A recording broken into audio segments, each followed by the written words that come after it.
السلام عليكم ومرحبا بكم في حلقة جديدة من برنامج فاينانس بالمغربي. اليوم غادي نعاود لكم واحد القصة اللي ممكن تبدل حياتك 180 درجة للأحسن. هذا أمين، وأمين تعيش واحد القصة اللي تعيشوها مئات الآلاف ديال المغاربة. أمين شاب طموح، من بعد سنين طويلة ديال الكفاح في الجامعة حصل على وظيفة في فرع محلي ديال شركة عالمية كبيرة، مرتب زوين بزاف. وأمين حس باللي التعب ديالو ما ضاعش وقدامه المستقبل بدا تيبان زوين وناجح. الراتب ديالو كان 15,000 درهم في الشهر، وملي دخلوا أول راتب الحساب البنكي ديالو أمين حس باللي بالفعل وصل وغادي يقدر يحقق جميع الأحلام ديالو. أمين كان تيخدم بزاف باش يحقق الأهداف ديالو، ولكن طاح في واحد الفخ اللي تيطيحوا فيه بزاف ديال الناس خاصة الشباب. أمين عمل غلطة واحدة، مش كأنه ماشي ذكي أو ما تيخدمش بزاف أو ما تيتخلصش مزيان. الغلطة اللي عمل أمين واللي تعملوا بزاف ديال الناس أنه ما كانش عنده وعي مالي كافي، وما كانش فاهم الخطر الحقيقي ديال واحد الحاجة اللي كتبان بسيطة بزاف للناس ولكن فيها الهلاك والمشاكل كتار. أمين كان طموح ولكن كان شوية مزروع، بغى يبين ويثبت للناس كاملين أنه ناجح وأنه وصل. فأول حاجة غيعمل أمين غادي يبدا يقارن راسو بالأصدقاء ديالو ويحاول يبين ليهم أي صورة من الصور أنه شخص ناجح وواصل، وغادي يحاول يبهرهم باش يبين ليهم بأنه هو أحسن منهم. كانوا دائما فيما تيتلاقاو تيبدا واحد فيهم تيبان على الآخرين باللي دار هادي أو شرا هاديك. مثلا واحد المرة الأصدقاء تجمعوا ومريم قالت لهم باللي مشات تنقي سيارة من المعرض ولكن ما قدراتش تتحكم في راسها فشرات سيارة آخر موديل اللي تتحلم بها من وقت الدراسة. ومرة أخرى ملي تلاقاو مريم وراتهم تصاور ديال الفيلا اللي يلاه شرات خارجة على المدينة ولكن تطل على البحر والغروب كل عشية. أمين ما بقاش مركز في المستقبل ديالو بقدر ما ولا مركز أنه يثبت المحيط ديالو كامل باللي وصل ولا من الميسورين. فبقى تيفكر وقرر أنه يشري سيارة جديدة، المبلغ ديالها 25 مليون ديال السنتيم. وبطبيعة الحال شاب يلاه بدا المسيرة المهنية ديالو ما عندوش هذا المبلغ، ولكن من كثرة ما أمين بدا تيقلب على السيارات في الانترنت بداو تيطلعوا ليه الإشهارات ديال السلف، لو كريدي أوتو، عروض مغرية بزاف لدرجة أن أمين ما قدرش يضيعهم. أمين طاحت عليه واحد الفكرة جهنمية، بما أنه تيتخلص 15,000 درهم في الشهر فممكن أنه ياخذ كريدي ويمول به هاد السيارة. وفقط ضغطة زر أمين قدر يدفع الطلب ديال الكريدي ب 4137 درهم في الشهر. هذا المبلغ بان لي مقدور عليه بزاف، لأنه واخا غيخلص هذا الكريدي غادي يبقى ليه أزيد من 1,000,000 في الشهر. وفي ظرف ساعتين البنك ديال أمين وافق مبدئيا على طلب القرض وعطاه موعد باش يمشي لعندهم ويكملوا الملف. العملية كانت سهلة وبسيطة ومغرية لدرجة أن أمين حس براسو باللي طاح على واحد الكنز اللي كلمة السر ديالو بسيطة بزاف. أمين مشى شرا السيارة وحس براسو بأنه إنسان ناجح بزاف، لأن بسبب هذه المقارنات النجاح عند أمين ما بقاش تيتقاس بالإنجازات ولكن ولا تيتقاس بأشنو شريتي. وبطبيعة الحال أمين مشى عند صحابو كان فرحان بزاف ما قد فرحة، شرح ليهم باللي شرا سيارة جديدة وعطاهم التفاصيل كاملة. ما كانش همه بأن هذيك السيارة هي وسيلة اللي تقدر تعاونو ويمشي بها الخدمة مثلا، بقدر ما كان همه أنه يثبت الأصدقاء ديالو باللي حتى هو ممكن يشري سيارة. من بعد واحد الفترة أمين تعرف على سارة وتخطبوا وبداو تيخططوا لحياتهم، ولكن ما كان ما يخططوا لحياة عائلية ومالية مستقرة ويبنيوا مشاريع مع بعضياتهم، بداو تيخططوا فين يدوزوا العطلة، إسبانيا، تركيا، المالديف، ويشريوا هادي ويشريوا هاديك. أمين وسارة تزوجوا ومن كثرة ما قلبوا على المالديف في الانترنت بداو تيطلعوا لهم عروض مغرية بزاف، بحال الإعلان ديال سافر دابا وخلص من هنا 3 شهور. العرض كان مغري لدرجة أمين قال مستحيل أنني نضيع هذه الفرصة، المالديف تنادي. فأمين مشى لمؤسسة السلف وخدا قرض ب7 مليون سنتيم مقابل 1100 درهم في الشهر لمدة 84 شهر. أمين وسارة مشاو للمطار فرحانين ودوزوا عطلة زوينة بزاف في المالديف، عملوا السيرف، كلاو مزيان، تبحروا مزيان، ارتاحوا مزيان وخداو بزاف ديال التصاور. ملي رجعوا أمين تلاقى بصحابو كيف العادة وعاود لهم التفاصيل المملة ديال السفر، وراهم الصور باش يزيد يحسسهم باللي هو شخص ناجح وما تيدوزش عطلة في المغرب. وكلهم انبهروا بالتجربة ديالو وبداو تيقولوا من أين لأمين هذا. من بعد ما تعشاو مريم وصلتها صورة من خطيبها اللي من عائلة ميسورة بزاف فيها ختم الزواج ديال الألماس اللي خدا ليها.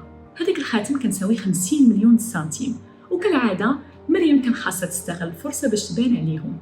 وكالعادة أمين كان تيسمع وتيشوف وتيفكر كيفاش يثبت أنه حتى هو إنسان ناجح ومن المستوى ديال خطيب مريم أو أحسن، لأن الخاتم اللي كان شاري لسارة يلاه كان ساوي 1.5 مليون سنتيم. أمين بدا تيقلب على الخواتم من العلامات التجارية الفاخرة ولقى خاتم 30 مليون سنتيم، وكالعادة هذا المبلغ ما متوفرش عنده. أمين سد الحاسوب ديالو ومشى ينعس وهو تيفكر كيفاش يقدر يشري لسارة واحد الخاتم اللي تقدر تباهى به قدام الناس. الغد ليه غير أمين فتح الهاتف ديالو طلع ليه إشعار ديال السلف من واحد الشركة تتقول ليه ما تهزش الهم، حنا معاك وحنا بجنبك باش تحقق أي حلم عندك. أمين مشى لعندهم وخدا كريدي جديد ب 30 مليون ديال سنتيم، والشركة ما سولاتو لا هادي لا هاديك، مضاتو على شلة وراق وقالت ليه سير دابا فوج مع راسك وودعاتو بابتسامة. هذا القرض غادي يكلف أمين تقريبا 5000 درهم لمدة 84 شهر. وفي نفس اليوم اللي مشى أمين يشري فيه الخاتم، البنك ديالو علمو بأن الكريديت كارد بطاقة الائتمان ديالو خرجات وفيها رصيد ديال 1,000,000 سنتيم في الشهر. بقى أمين تيخطط للمفاجأة ديالو، وواحد الوقت اعلن لسارة بأنهم غادي يمشيو يدوزو الويكاند ديالهم في واحد البالاس كبير في إسبانيا.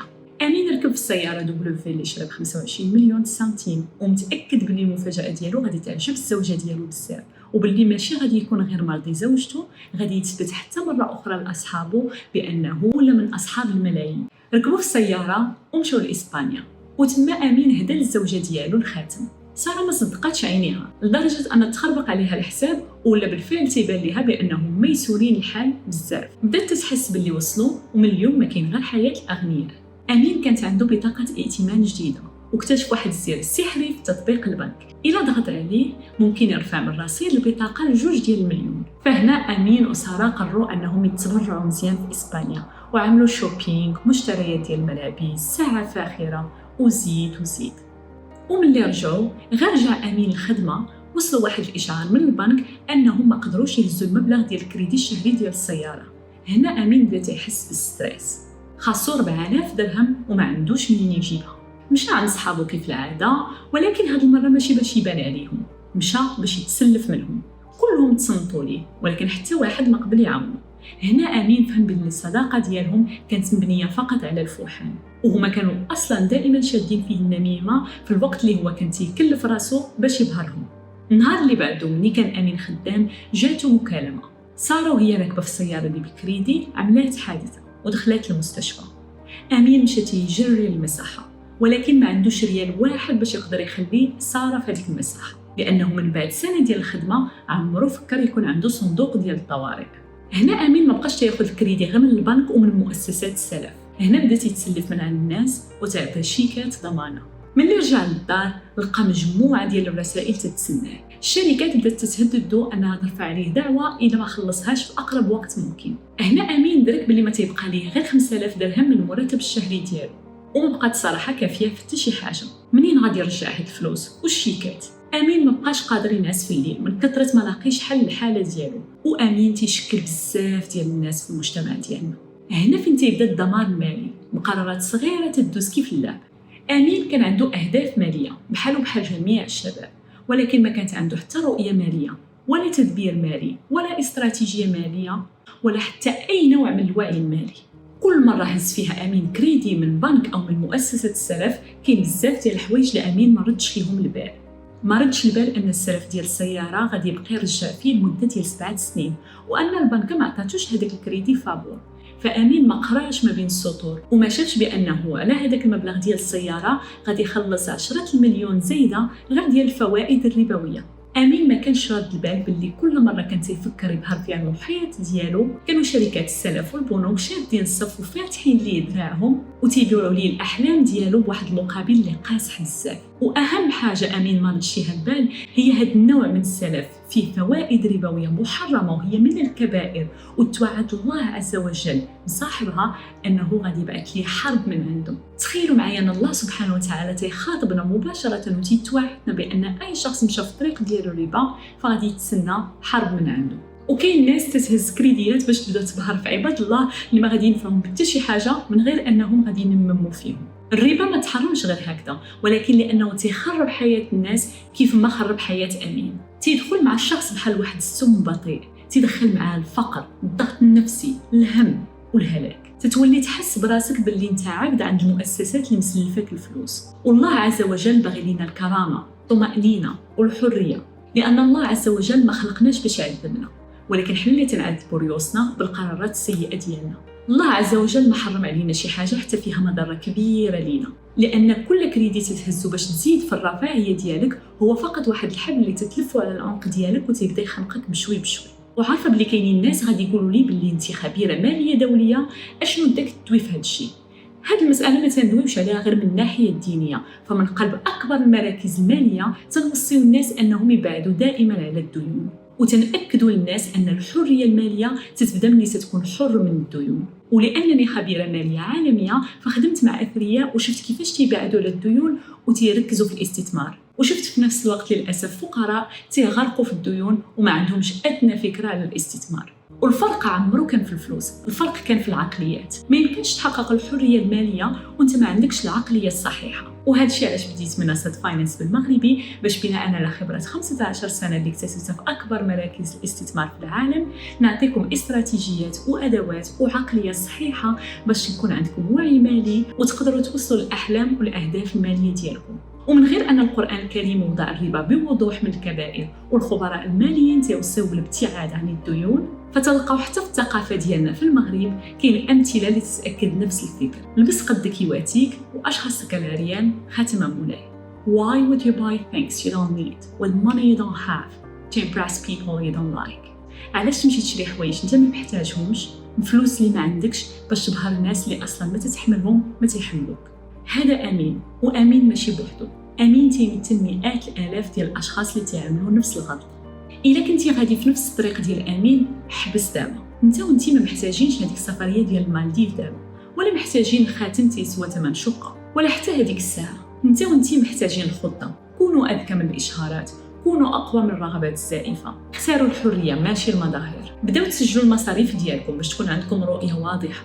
بداو من دابا تأسسوا صندوق الطوارئ اللي كنت شرحت لكم في الحلقة الأولى، وبداو توفروا واحد الجزء من فلوسكم كل شهر باش تستثمروا. حاول تخلص راسك انت قبل ما تخلص الآخرين، وكونوا صبورين، لأن حتى شي واحد ما تيصبح غني بين عشية وضحاها من غير النصابة اللي في الانترنت.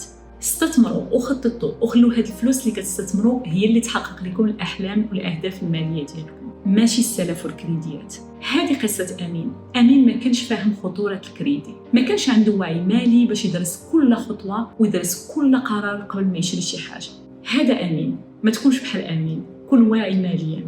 شارك هذا الفيديو مع العائلة والأصدقاء ديالك، لأن يقدر يكون في المحيط ديالك شي شخص بحال أمين اللي خاصو يسمع لهذا الكلام. وما نحتاجش نقول لكم إلا عجبكم الفيديو خليو لايك، لأن الدعم ديالكم تعني لي بزاف. وإذا كنتي جديد معنا ما تنساش تعمل مشاركة لقناة فاينانس بالمغربي باش يوصلك محتوى مالي هادف ودائما بلغة اللي قريبة لكم. شكرا على المشاهدة، في رعاية الله.